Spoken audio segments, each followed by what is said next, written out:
yang mulia turun ke dunia untuk tebus segala dosa.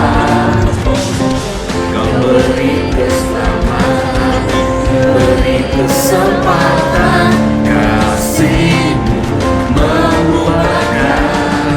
Jika ku akui semua dosaku, maka Kau adalah setia dan adil. Kau kan mengampuni dan sucikan dari segala yang jahat. Kau mau ku hidup bagi dunia ini lagi, tak ingin kompromi, tak ingin lakukan hal yang dapat bukakan hatimu. Tak mau ku hidup di luar tutur kata firman-Mu yang telah bebaskanku. Yesus, kebenaran-Mu adalah pilihan-Mu.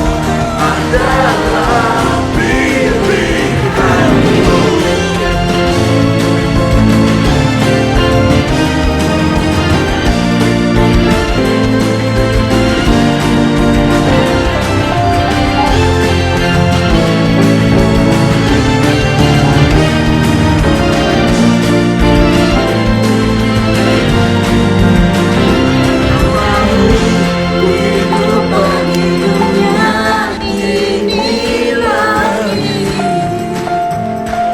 tak ingin kompromi, tak ingin lakukan hal yang dapat bukakan hatimu. Tak mau ku hidup di luar tutur kata firman-Mu yang telah bebaskanku. Yesus, kebenaran-Mu adalah tak mau ku hidup di luar tutur kata firman-Mu yang telah bebaskanku. Yesus, kebenaran-Mu adalah pilihan-Mu.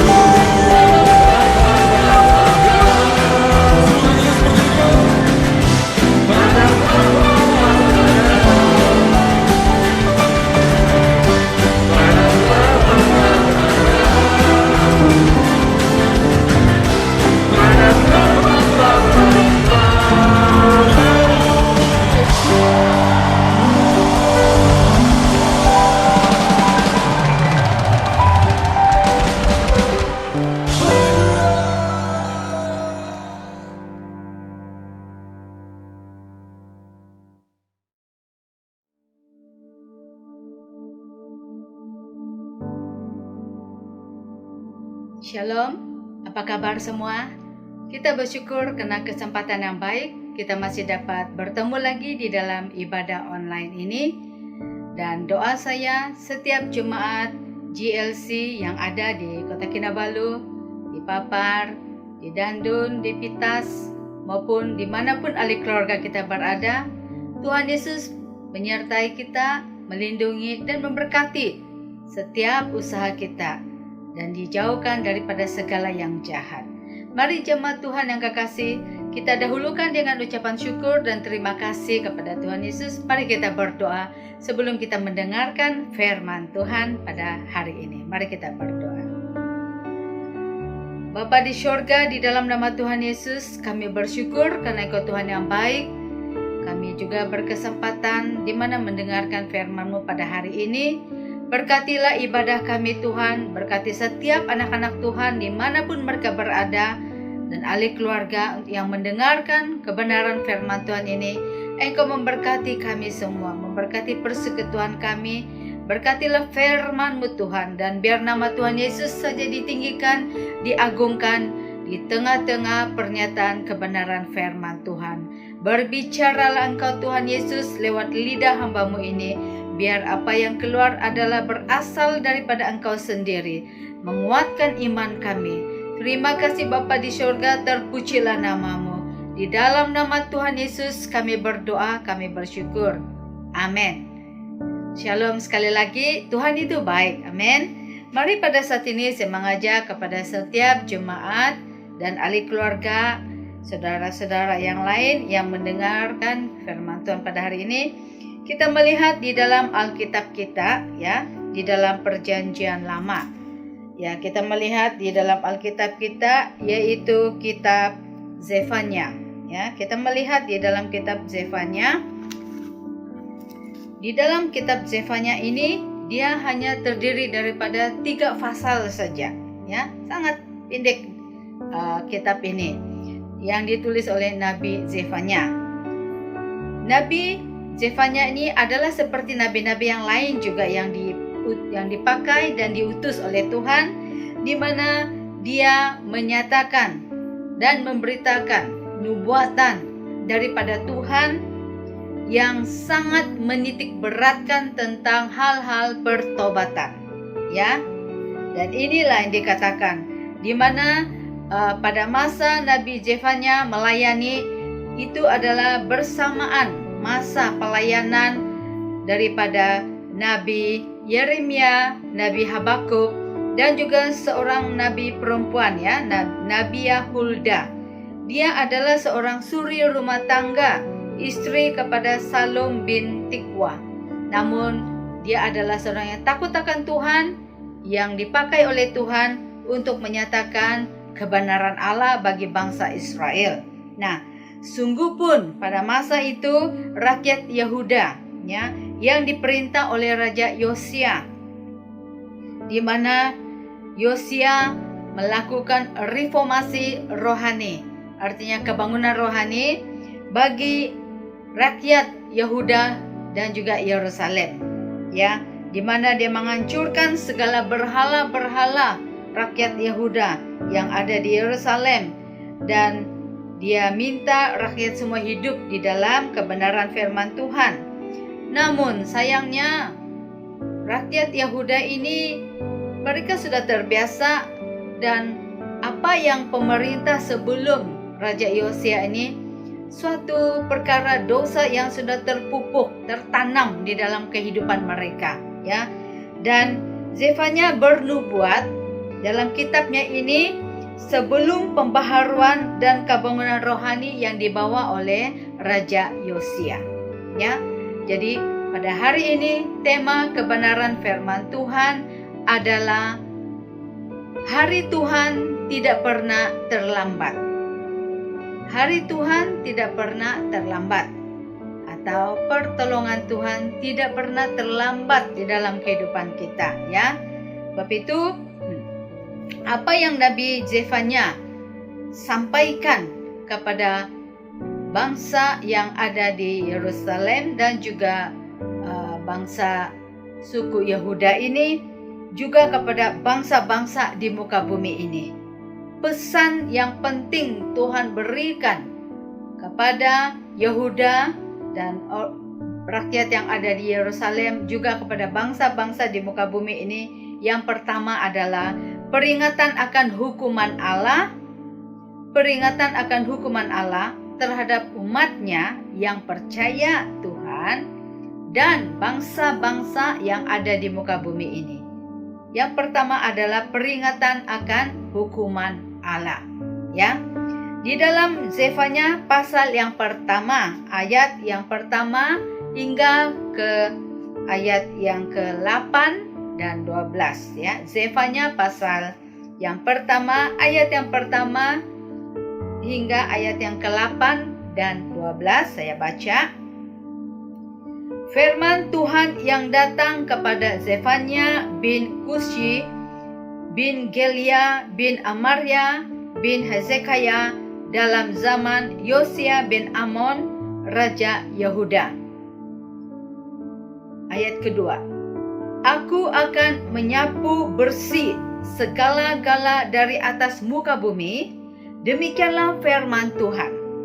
Aku akan menyapu manusia dan hewan. Aku akan menyapu burung-burung di udara dan ikan-ikan di laut. Aku akan merebahkan orang-orang fasik dan akan melenyapkan manusia dari atas muka bumi. Demikianlah firman Tuhan. Aku akan mengacungkan tanganku terhadap Yehuda dan terhadap segenap penduduk Yerusalem. Aku akan melenyapkan dari tempat ini sisa-sisa Baal dan nama para imam berhala. Juga mereka yang sujud menyembah di atas soto kepada tentara langit, dan mereka yang menyembah dengan bersumpah setia kepada Tuhan, namun di samping itu bersumpah demi dewa Melkom. Serta mereka yang berbalik daripada Tuhan, yang tidak mencari Tuhan dan tidak menanyakan petunjuknya. Berdiam dirilah di hadapan Tuhan Allah, sebab hari Tuhan sudah dekat. Sungguh Tuhan telah menyediakan perjamuan korban dan telah menguduskan para undangannya. Pada hari perjamuan korban Tuhan itu, aku akan menghukum pemuka, para anak-anak raja, dan semua orang yang memakai pakaian asing. Dan ayat yang ke-12. Pada waktu itu aku akan menggeledah Yerusalem dengan memakai obor, dan akan menghukum orang-orang yang telah mengental seperti anggur di atas endapannya, dan yang berkata di dalam hatinya, itu mereka berkata di dalam hati mereka kepada Tuhan, Tuhan tidak berbuat baik dan tidak berbuat jahat. Nah, firman Tuhan telah memberikan kita kebenaran di sini. Apa yang disampaikan oleh hambanya, Nabi Zefanya ini, ya. Jadi yang pertama di dalam konteks firman Tuhan ini, Nabi Zefanya menyatakan kepada umat Tuhan, yaitu bangsa Yehuda, bangsa Israel, dan yang ada di Yerusalem, juga kepada bangsa-bangsa yang lain yang ada di muka bumi ini. Apa yang dikatakan di sini? Yang pertama adalah peringatan akan hukuman Allah. Nah, kitab Zefanya berisikan murka Allah terhadap perbuatan manusia yang jahat. Pada waktu keadaan negeri Yehuda dan Yerusalem penuh dengan penyembahan berhala, itu tadi dilihat dalam ayat yang keempat. Aku akan mengacungkan tanganku terhadap Yehuda dan penduduk Yerusalem, dan juga dia akan melenyapkan dari tempat sisa-sisa Baal, ini berhala, dan juga para nabi, imam berhala. Mereka ini adalah imam-imam yang menyembah kepada berhala-berhala Baal, kuasa-kuasa kegelapan. Ketika Raja Manasye memerintah, ya, menjadi Raja Yehuda, dia berumur 12 tahun. Dia memerintah selama 55 tahun di Yerusalem. Dan Raja Manasye melakukan perbuatan yang sangat jahat di mata Tuhan. Ya, dia melakukan perbuatan-perbuatan yang tidak baik. Malah dia mendirikan kembali, dia bangunkan kembali di bukit-bukit korban, di atas-atas bukit, di lereng bukit untuk korban-korban kepada dewa-dewa. Padahal ini sudah pun dihancurkan oleh bapaknya, ayahnya. Tetapi dia mendirikan kembali. Dia mendirikan mesbah-mesbah Baal, dan juga dia membuatkan patung-patung Asyera. Padahal semua itu sudah dimusnahkan. Ini pemerintahan di Yehuda di selatan. Demikian juga Ahab yang memerintah Israel di utara. Dia juga mendirikan berhala-berhala dan melakukan banyak ramal, petenung, meramalkan nasib. Dan mereka juga mengadakan untuk memanggilkan arwah-arwah orang yang sudah mati. Mereka anggap itu adalah arwah-arwah keluarga, padahal yang datang menjelma itu adalah iblis, bukan arwah orang yang sudah mati, ya. Tetapi mereka mengamalkan, memanggilkan arwah-arwah. Dan ini perbuatan semuanya sangat-sangat menyakiti hati Tuhan Allah. Karena apa? Mereka percaya, di bibir mereka menyembah, percaya kepada Allah yang hidup, yang disembah oleh nenek moyang mereka, Abraham, Ishak, dan Yakub. Masa yang sama mereka menyembah kepada berhala-berhala, memanggil arwah-arwah, malah mereka menyembah kepada bintang-bintang, percaya kepada bintang dan sebagainya. Ini menyakiti hati Tuhan. Dan mereka dikatakan di sini mereka sangat-sangat mengasihi harta-harta duniawi dan kekayaan. Ini yang berlaku. Dan mereka begitu senang mengikuti ajaran-ajaran yang palsu yang diajar oleh nabi-nabi ataupun imam-imam yang palsu.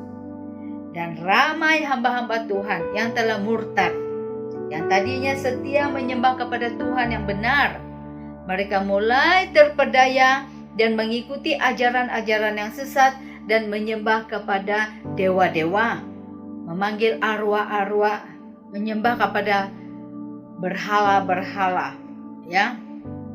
Dan ini karena apa? Karena mereka terlalu asyik dan merasa nyaman. Hidup mereka merasa nyaman di dalam arus kenikmatan di dalam dunia. Dan mereka tidak mencari Tuhan. Mereka asyik di dalam keseronokan dan segala hawa nafsu untuk memuaskan keinginan masing-masing. Nah, ini menyakitkan hati Tuhan.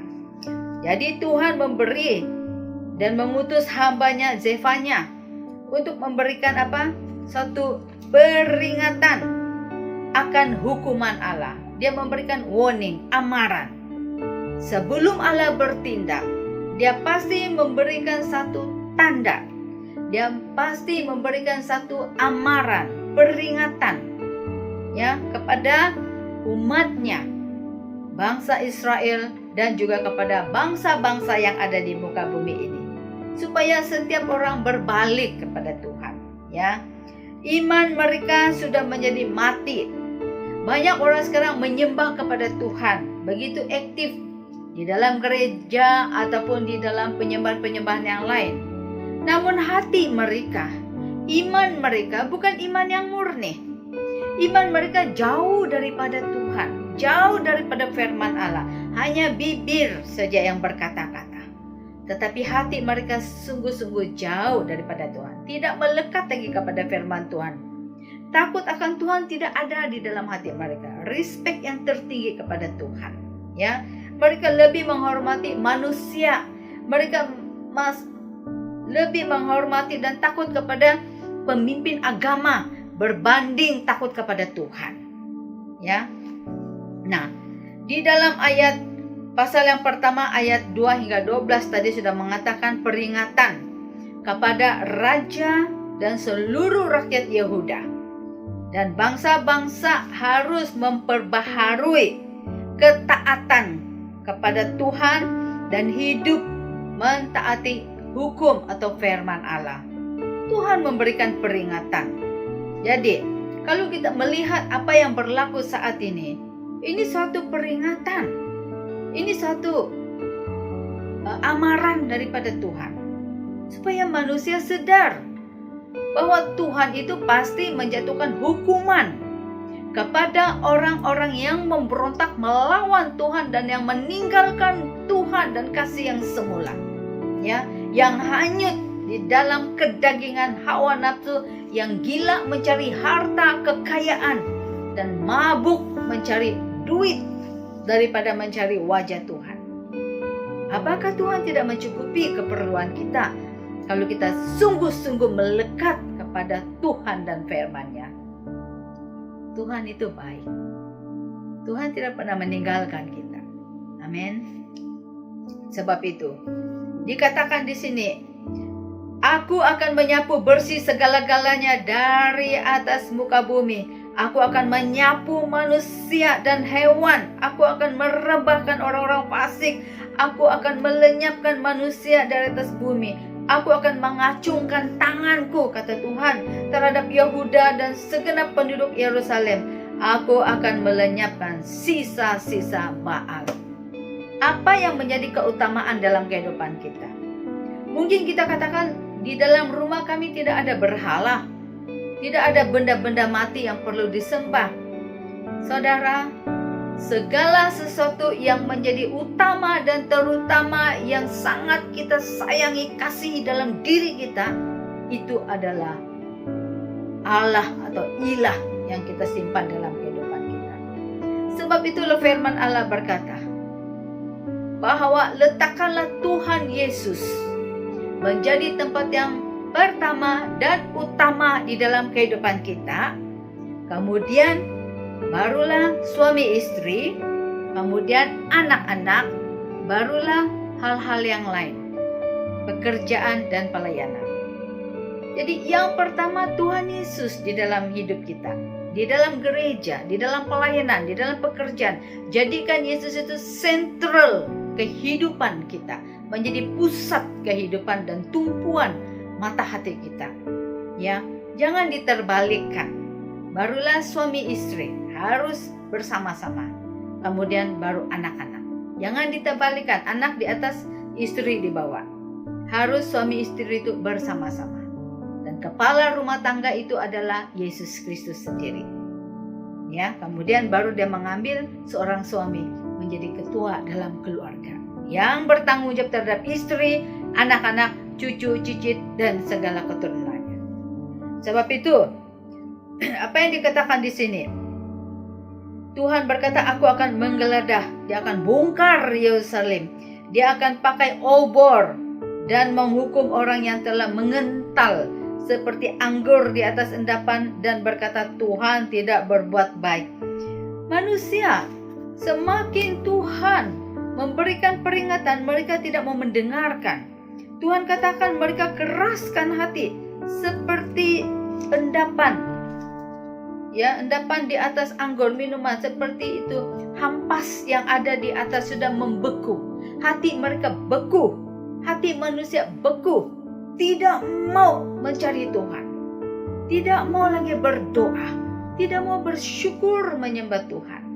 Terlalu asyik dengan dunia, terlalu. Sebab itu Tuhan begitu murka. Hidup manusia sekarang, mereka betul-betul tidak memperdulikan Tuhan dan firman Allah. Mereka mengabaikan. Ini yang terjadi. Sebab itulah mereka beranggapan bahwa Tuhan tidak berbuat baik dan tidak berbuat jahat. Ayat yang ke-12 tadi. Suka-suka manusia melakukan apa saja. Seolah-olah Tuhan itu tidak akan menjatuhkan hukuman. Itu yang difikirkan oleh Yehuda dan orang yang ada di Yerusalem. Tuhan tidak akan melakukan yang baik ataupun yang jahat. Jadi mereka boleh buat apa saja. Mereka beranggap bahwa Tuhan tidak akan bertindak melakukan apa-apa, dan Tuhan tidak kisah pun al-ehwal kehidupan mereka. Sebab itu mereka sesuka hatinya melakukan apa saja yang memuaskan keinginan hati masing-masing. Nah, saudara, jangan kita lupa, Tuhan kita Allah yang penuh dengan kasih, dan Tuhan juga Allah yang penuh dengan murka. Dia benci perbuatan dosa. Tuhan sangat membenci dosa yang dilakukan oleh manusia. Ya, kehidupan manusia pada hari-hari ini, apa yang berlaku? Di dalam surat 2 Timotius pasal yang ketiga mengisahkan dari ayat yang pertama sampai 9. 2 Timotius pasal 3 ayat pertama hingga 9. Apa yang berlaku kehidupan manusia? Sekarang kita berada di akhir zaman. Dari dulu sudah akhir zaman, masa Yesus. Namun penghujung dia, kita generasinya. Tapi itu dikatakan di sini, manusia lebih mencintai diri sendiri, penting diri. Makan sendiri, mau kenyang sendiri, seronok sendiri, tidak kisah dengan istri dan anak-anak. Dia mau sendiri saja, tidak peduli orang lain. Yang penting hati dia puas. Nah, dikatakan manusia penting diri, menjadi hamba uang, mabuk mencari uang. Untuk mendapatkan uang untuk keperluan itu perlu. Tetapi kalau itu menjadi yang terutama daripada Tuhan, sedangkan Tuhan Yesus adalah sumber berkat dan kekayaan kita, Tuhan tidak akan membiarkan kita. Tuhan banyak cara untuk memberkati dan memenuhi keperluan kita. Tetapi kalau kita mengutamakan, sehingga manusia sekarang mengutamakan uang, menghalalkan segala sesuatu usaha, cara untuk mendapatkan uang, itu adalah dosa. Jangan buat penipuan. Cukup dengan apa yang kita ada. Puji Tuhan. Dan dikatakan manusia lebih suka membual. Di dalam perkataan-perkataan mereka omong kosong. Sekarang semua manusia menggunakan handphone dan WhatsApp dan sebagainya, Facebook. Apa yang mereka pamerkan di sana? Sesuatu perkataan yang membangun atau mengkritik atau menyindir seseorang, atau menyindir dan meluahkan perasaan marah tidak puas hati di dalam WhatsApp, Facebook dan sebagainya. Dan satu dunia boleh melihat itu. Saudara, perlu malu atas diri kita, perbuatan kita itu. Sadarlah, apakah perkataan itu membangun atau menyindir atau menghina orang lain? Ya, kita perlu sadar, saudara. Sepatutnya apa yang kita katakan sesuatu yang mendorong, memberkati orang lain, ya, yang tidak menjatuhkan orang lain. Dan dikatakan juga manusia sekarang suka memfitnah supaya kawan kita atau saudara kita berselisih paham dan bergaduh. Memfitnah. Ini yang manusia lakukan, termasuk orang yang tahu firman Tuhan, bahkan yang pernah berkhotbah mengajar firman Tuhan, bibirnya suka memfitnah, suka membuatkan orang lain berselisih paham, salah anggapan dan bergaduh, malah putus hubungan. Ya, ini yang berlaku sekarang ini. Banyak berlaku di sekeliling kita. Suka memfitnah mereka, dan juga orang-orang suka memberontak kepada orang tua. Anak-anak sudah tidak menghormati orang tua. Apa yang dikatakan mereka anggap itu salah dan mereka tidak mau. Mereka mau sebebas-bebasnya dan tidak mau dikongkong kehidupan mereka. Lihat akibat kehidupan mereka ini. Ya, kalau tidak mau ditegur, tidak mau dinasihat. Firman Allah sendiri menegur dan memberikan amaran yang keras. Sebab dia mengasihi manusia yang berdosa. Dan dikatakan manusia sekarang suka menjelek, menghina dan mempermalukan orang lain, menjelekkan. Sini sana membawa berita yang memalukan orang lain, menyatakan segala keburukannya. Ya. Kalau kita pikir kita malu terhadap diri kita sendiri, kita menjelekkan orang lain, kita menghina orang lain, apakah diri kita sudah cukup jauh lebih hebat, baik daripada orang lain? Sebab itu manusia tidak suka berterima kasih. Kita sudah bantu mereka, kita sudah tolong mereka dengan segenap hati. Tetapi orang-orang sekarang tidak pernah berterima kasih pun. Malah mereka akan menghina. Mereka akan mengkritik. Mereka lupa bahwa orang yang mereka hina, kritik dan mereka mempermalukan itu orang yang betul-betul pernah menolong mereka, mengasihi mereka. Inilah yang terjadi. Apalagi dikatakan dalam firman Tuhan ini. Mereka dikatakan bersikap yang garang, pemarah, cepat tersinggung, pengkhianat dikatakan, dan tidak berpikir panjang, lebih menurut hawa nafsu daripada menurut Allah. Mereka ini tidak berpikir panjang, cepat emosi, ada masalah sedikit, dikatakan sedikit, marah, emosi, meletup terus. Tidak berpikir panjang, tidak sabar. Ya, tidak sabar. Inilah manusia sekarang ini. Mereka lebih menurut dikatakan hawa nafsu.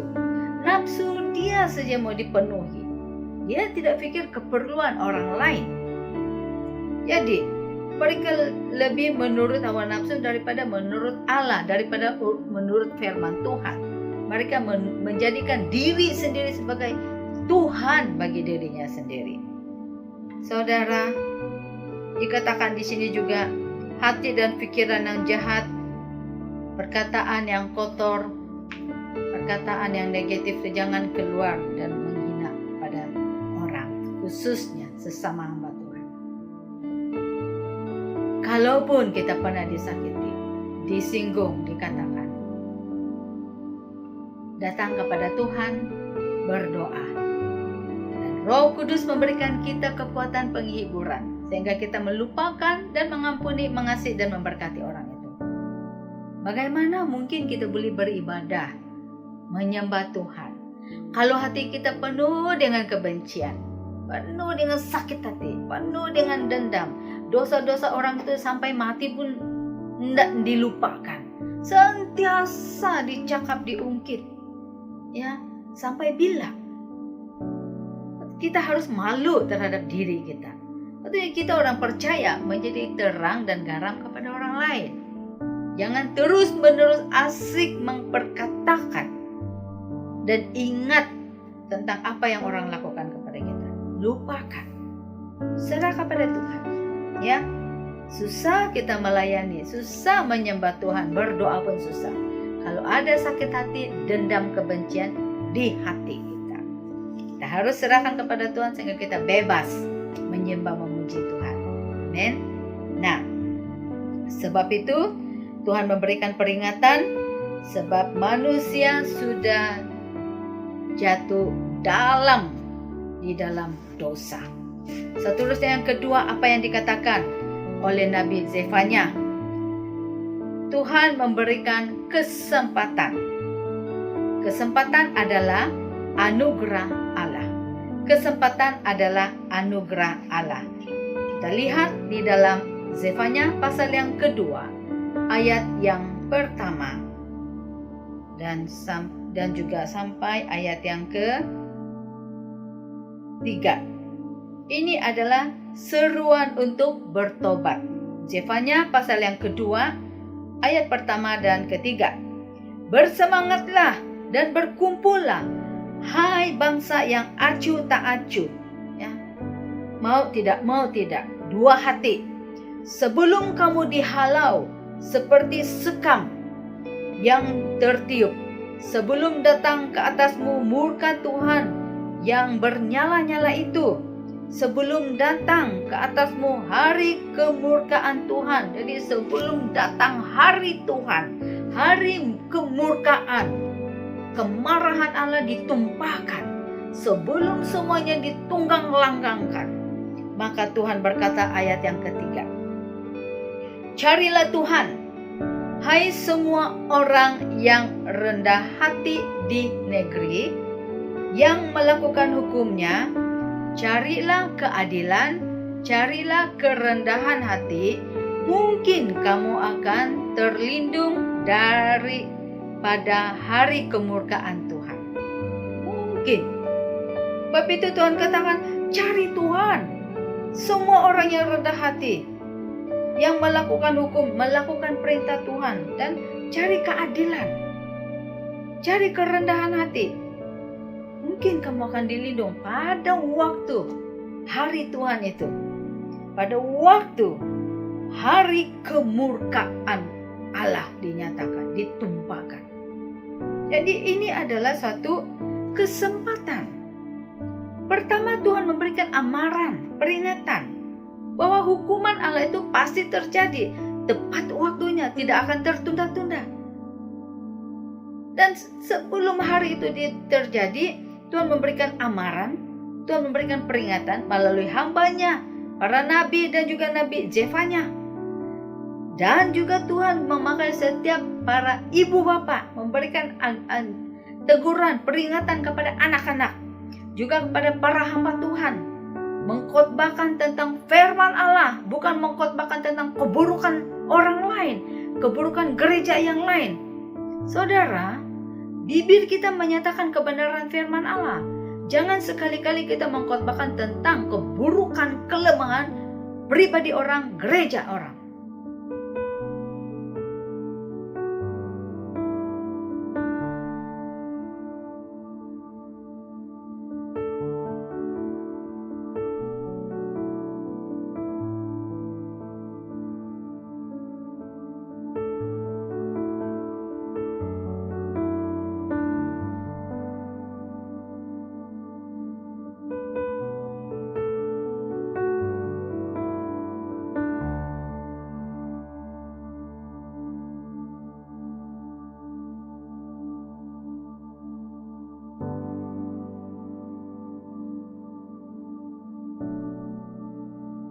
Saudara-saudari, Bapak Ibu yang kekasih di dalam Kristus, Tuhan itu baik, ya, sangat baik.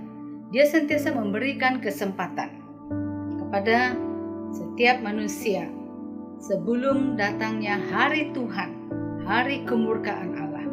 Dan kesempatan itu adalah anugerah Allah. Sebab itulah Yesus berkata, "Aku datang bukan untuk memanggil orang benar, sebab tidak ada yang benar, semuanya orang berdosa. Tetapi orang berdosa supaya mereka bertobat." Yesus datang bukan mencari atau memanggil orang benar, tetapi dia memanggil orang yang berdosa supaya mereka bertobat dan diselamatkan. Amin. Dan dikatakan juga, "Jikalau kamu tidak bertobat, kamu semua akan binasa juga," kata Yesus. Jadi ada murid-murid, mereka menganggap, oh mereka itu orang tidak akan binasa, mereka orang-orang yang berdosa, pasti mereka akan binasa, pasti mereka akan mati. Tetapi Yesus berpaling melihat kepada mereka, dan dia berkata, apa? "Jika kamu tidak bertobat, kamu semua akan binasa juga." Jadi kita jangan cepat-cepat menghakimi orang lain, menganggap orang lain lebih berdosa dari diri kita sendiri. Buang segala sikap benci, dendam dalam hati dan bibir kita. Ya, berhenti. Sebab inilah hari kesempatan. Hari ini adalah hari dan zaman anugerah Allah, kesempatan untuk bertobat. Haleluya. Dan juga dikatakan di dalam Kisah Para Rasul pasal 3 ayat 19, "Karena itu bertobatlah dan berbaliklah supaya dosa-dosamu dihapuskan." Bertobat supaya dosa-dosa dihapuskan, sehingga waktu penyegaran akan datang dari hadirat Tuhan, sampai Tuhan Yesus datang. Amin. Di dalam kitab Wahyu pasal 2 ayat 16 menyatakan, "Bertobatlah, jika tidak, aku akan datang kepadamu dengan cepat dan akan berperang melawan mereka dengan pedang dari mulutku." Yesus berkata, bertobatlah. Bukan hanya kepada orang-orang yang kita anggap mereka jahat, berdosa, termasuk setiap orang yang sudah mengenal Tuhan, melayani, berkhotbah, mengajar, bahkan yang sudah tahu tentang hukum atau firman Allah. Inilah orang Yehuda dan Yerusalem. Mereka tahu hukum Allah. Dan Tuhan berkata, bertobatlah sebelum datang harinya Tuhan, hari kemurkaan Allah itu. Ya. Nah, dikatakan di dalam Zefanya pasal yang kedua, ayat pertama dan ketiga, "Berkumpullah hai bangsa yang acuh tak acuh. Allah menawarkan harapan bagi orang yang bertobat. carilah Tuhan dan kebenarannya dikatakan. Jadi mereka ini mau percaya Tuhan atau tidak percaya Tuhan. Ada dua hati. Sebab itu Yesus adalah hakim yang adil. Ya, Tuhan tidak pernah terlalu cepat atau terlalu terlambat untuk bertindak. Baik untuk menghakimi umatnya yang berbuat jahat atau menolong umatnya yang benar dan taat. Jadi dua-duanya Tuhan punya waktu yang tepat ya untuk menghukum, menghakimi manusia seturut jadwalnya Allah sendiri. Sebab itu saudara, buang segala gaya hidup kita yang duniawi, yang suka menyimpan dendam dan sakit hati. Sebab itulah dikatakan, mungkin kita katakan, oh saya tidak sama dengan mereka. Mereka itu lain, mereka itu jahat, mereka menghina kami, mereka mengatakan yang buruk. Saudara, jangan banding diri saudara dengan orang lain. Saudara anggap diri saudara itu baik, tidak berdosa, orang itu jahat, dua-dua dihakimi. Sedia sajalah. Sebab itu Tuhan katakan di sini, tunggulah, kata Tuhan di dalam Alkitab. Ada mengatakan di sana firman Tuhan berkata, tunggulah, dia bilang. Dia katakan tunggulah, kamu akan nampak nanti, dia bilang. Jadi kita harus menjaga diri kita ya. Sebab itu jangan kita membandingkan orang lain dengan diri kita. Semuanya dihakimi ya. Pendeta, hamba Tuhan, yang kenal Tuhan, tidak kenal Tuhan, suri rumah tangga, pekerja dan sebagainya. Besar kecil semuanya ya. Tuhan itu adil. Sebab itu di dalam kitab Efesus pasal yang kedua ayat 8 hingga 9 dikatakan, sebab karena kasih karunia kamu diselamatkan oleh iman, itu bukan hasil usaha kamu, itu bukan hasil pekerjaanmu, jangan ada orang yang memegahkan diri. Keselamatan daripada Tuhan itu diberikan secara percuma, sebab manusia tidak mampu untuk membayarkannya. Dan jangan kita sombong dan kerjakan keselamatan yang Tuhan sudah berikan dengan percuma yang tidak sanggup manusia bayar.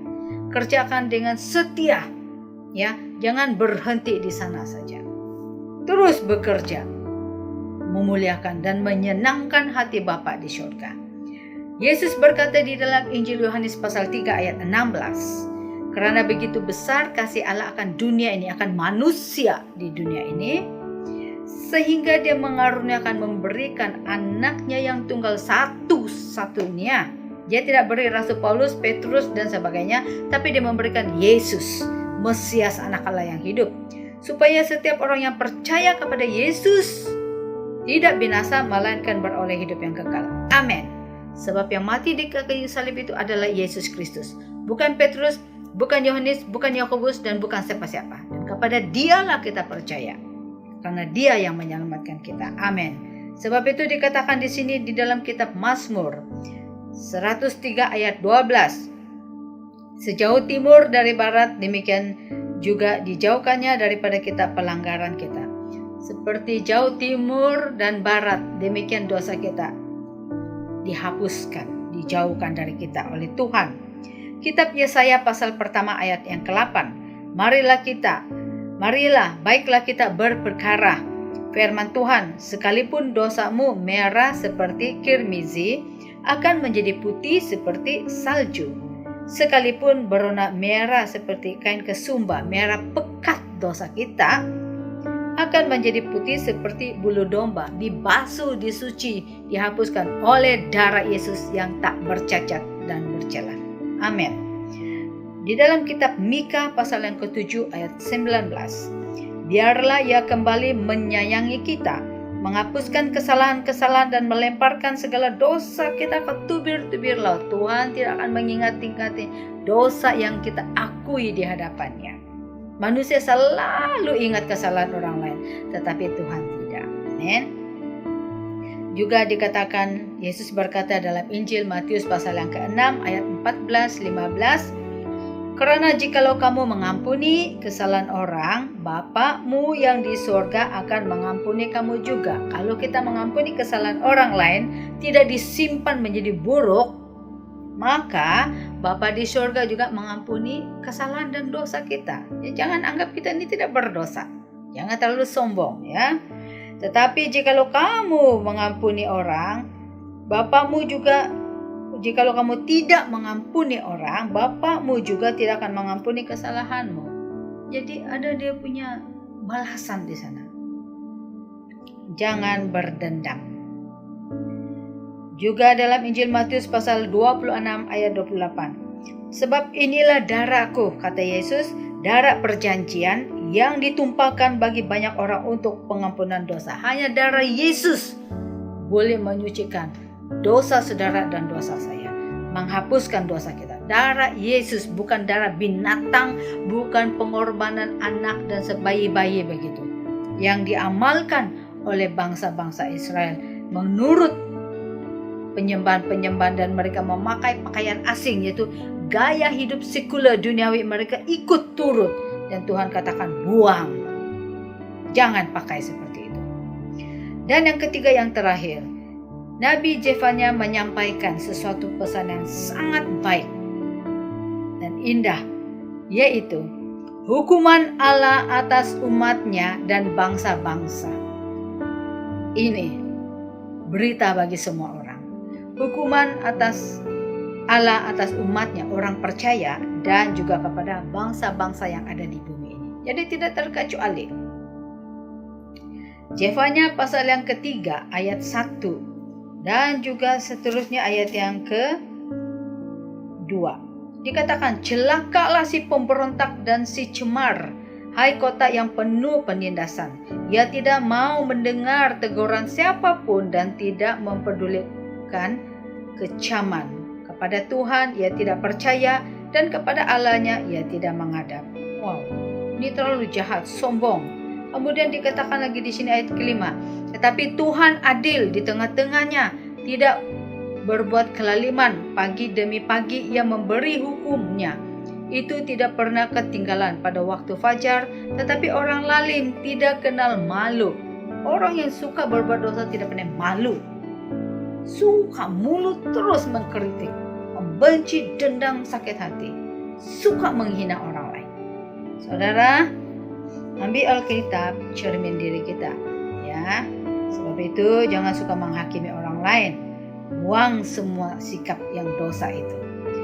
Di dalam Perjanjian Lama, Alkitab Perjanjian Lama disebutkan tentang hari Tuhan adalah hari penghukuman bagi orang yang jahat dan hari kelepasan bagi orang-orang yang saleh, orang yang percaya atau orang benar yang menderita karena kebenaran. Hari Tuhan lebih berbicara tentang suatu masa, yaitu merujuk kepada waktu yang sudah dekat, yang pasti segera akan datang. Hari Tuhan, hari penghakiman, hari penghukuman Tuhan pasti akan datang, waktu Allah. Sebab itu dikatakan di dalam Alkitab Perjanjian Baru, Tuhan, firman Tuhan umumnya merujuk kepada hari Tuhan itu seperti hari kiamat. Ya, sebab itu kebanyakan orang di zaman Israel purba percaya bahwa hari Tuhan itu hari penyelamatan dan bangsa Israel ditinggikan. Tetapi sangat mengejutkan, pada waktu Nabi Zefanya berkata bahwa hari Tuhan adalah hari kebinasaan, kehancuran bagi umat manusia dan umat Tuhan sendiri. Umat Tuhan adalah umat pilihan Allah, bangsa Israel. Mereka terkejut, wow, kami pun dihukum. Nah, jangan sombong. Di dalam kitab Zefanya berkata sudah tadi bahwa Tuhan tidak teragak-agak menjatuhkan hukuman atas umatnya, orang yang percaya, yang bengkok hatinya. Sebab itu Tuhan akan menumpahkan segenap murkanya yang bernyala-nyala, sebab seluruh bumi akan dimakan habis oleh api cemburu Allah. Sebab itu hari Tuhan adalah hari yang dahsyat bagi seluruh dunia. Karena itu hendaklah orang percaya tetap hidup dalam ketaatan firman Allah. Artinya tidak membuatkan hati pikirannya menjadi menyimpan dosa, perbuatan dosa. Betul, dikatakan di sini juga bahwa di dalam surat 1 Petrus pasal 4 ayat 17, hukuman Allah dimulai di mana? Karena sekarang telah tiba saatnya penghakiman dimulai, dan pada rumah Allah sendiri yang harus pertama-tama dihakimi. Siapa yang dihakimi pertama-tama? Rumah Allah. Orang-orang yang beribadah kepada Allah, yang mengaku bahwa Yesus itu Tuhan, yang mengaku tentang kebenaran firman Allah, yang percaya kepada, yang melayani Tuhan, yang menyembah Dia. Ini mereka lah dan kita lah yang duluan akan berhadapan dengan takhta penghakiman Yesus Kristus yang adil.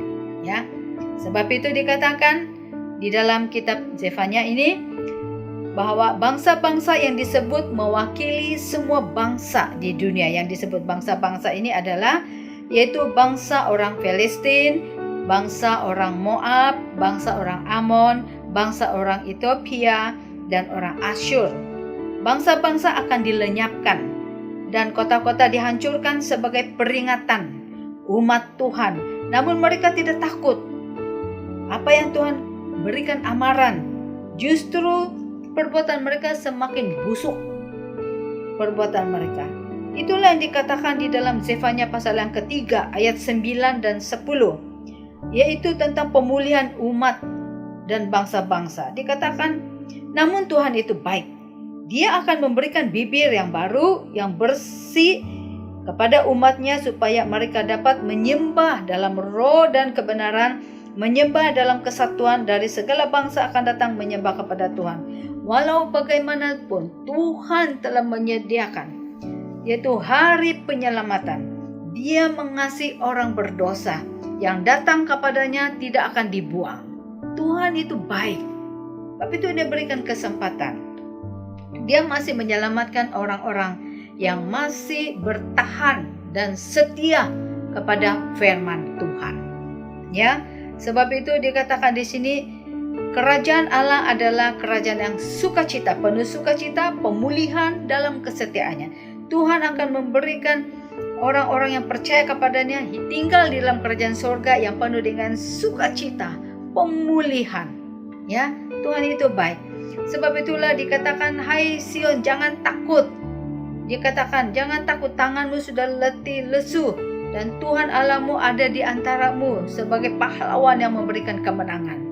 Jadi kepada orang-orang yang bertahan dan tetap setia, percaya Yesus dan mengikuti firman-Nya, Tuhan memberikan kemenangan dan kasih-Nya kepada setiap orang yang percaya kepada Tuhan. Sampai ke ujung bumi dikatakan Dia akan menyelamatkan. Jadi kita akan mengalami sukacita karena segala dosa-dosa kita telah pun disucikan, ya, diampuni oleh Tuhan Yesus. Saudara, karena Tuhan Yesus beserta dengan kita, Dia memberikan kita persekutuan, kasih karunia-Nya, dan pertolongan-Nya di sepanjang hidup kita.